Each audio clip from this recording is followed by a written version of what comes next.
Here's an uncomfortable truth about success. It has nothing to do with talent and almost nothing to do with passion. What actually separates the people who make it from the people who don't is one brutal skill: the ability to survive being bored. We've been trained by movies to expect a montage, sweat, music, a triumphant final shot. But nobody warns you that real transformation looks nothing like that. It looks like showing up on a Tuesday when nothing is happening. If you want to actually master yourself, there are 4 things you need to get comfortable with. Doing the work when no one is watching, and no one will ever know. Doing it even when it feels completely mechanical, like you're just going through motions, saying no to every shiny new distraction that promises to feel better than the boring thing in front of you, and accepting that most days you won't see any proof that it's working. Strip away the noise, and that's the whole secret. Greatness isn't exciting, it's just boredom, endured on purpose. Your brain is addicted to a chemical, and it's not shy about it. Every notification, every new idea, every plot twist gives you a tiny hit of dopamine.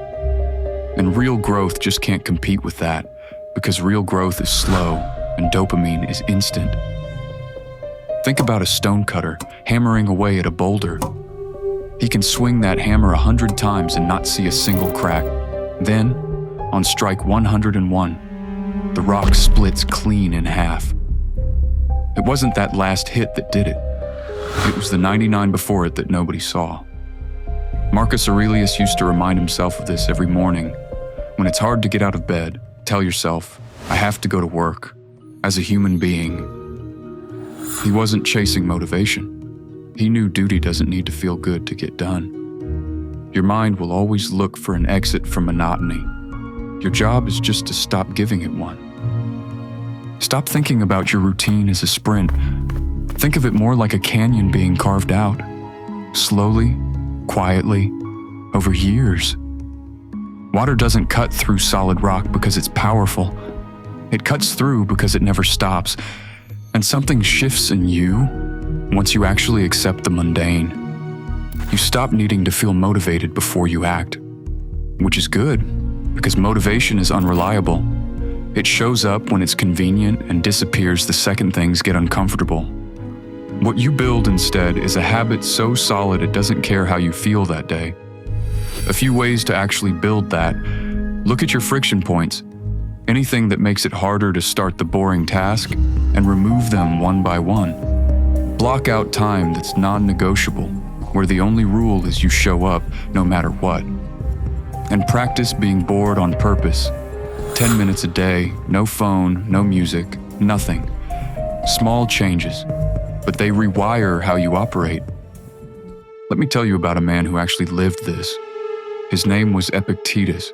And before he was a philosopher, he was a slave in ancient Rome, with a leg that never worked right. According to the old accounts, his own master broke that leg on purpose, and Epictetus just sat there, completely calm, and said, "You'll break it, you know." When it finally snapped, he didn't scream. He just said, "There, I told you." That's not a man who was born disciplined. That's a man who used the worst years of his life to practice the one thing most of us avoid: staying steady when nothing is fair, and there's nothing you can do about it. He went on to become one of the most influential stoic philosophers who ever lived, not despite the pain, but because of what it taught him. If a crippled slave could master his own mind under those conditions, your boring Tuesday really isn't the obstacle you think it is. There's a part of your brain called the anterior midcingulate cortex, and here's the strange part. It actually grows when you do things you don't want to do. Not when you enjoy the task, when you don't. Every time you force yourself to sit down and grind through the spreadsheet or run the drill you're sick of running, you're physically building your own capacity to keep going. James Clear put it simply: the greatest threat to success isn't failure, it's boredom. Anyone can push hard when they're inspired. What separates the people who actually get somewhere is that they keep pushing, when the work feels completely dry. And instead of resenting that feeling, they treat it as a sign they're doing it right. Most people quit right there, mistaking boredom for a signal to stop.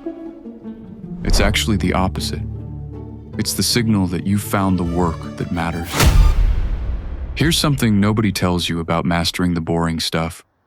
It doesn't just help your career, it quietly fixes your anxiety too. A lot of anxiety comes from the gap between what you know you should be doing and what you're actually doing. Close that gap, and the mental noise just goes quiet. You stop needing chaos to feel alive, so your relationships get calmer. You stop chasing the next flashy investment or shortcut, so your money decisions get smarter. You become the steady one in the room, not because you're special, but because you've trained yourself to hold still when everyone else is reacting. If you actually want this to stick, you need to change the question you ask yourself at the end of the day. Stop asking if today felt exciting. Start asking if the work got done. Here's what that actually looks like. Judge your day by the effort you put in, not by whether you got some instant reward for it. Make starting so easy it takes zero willpower. If the task feels too big, you're only allowed to do the smallest possible version of it. And stop treating boring tasks like a punishment. Start treating them as proof that you're built for this. Once boredom stops being the enemy and starts being a filter, everything changes. Most people quit the second things get dull. That filter takes them out automatically. It won't take you out, because you already know what it's there to do. When you look back on your life, you're not going to remember the hours you spent scrolling or the quick highs that faded an hour later. You're going to remember the version of you that built something real out of nothing. One unremarkable day at a time. Nobody hands you the outcome for free. You pay for it in hours that don't feel like much while you're living them. So don't run from the silence of a normal Tuesday. Don't run from doing the same thing again tomorrow. Fall in love with the process and stop worrying about the result. It'll take care of itself.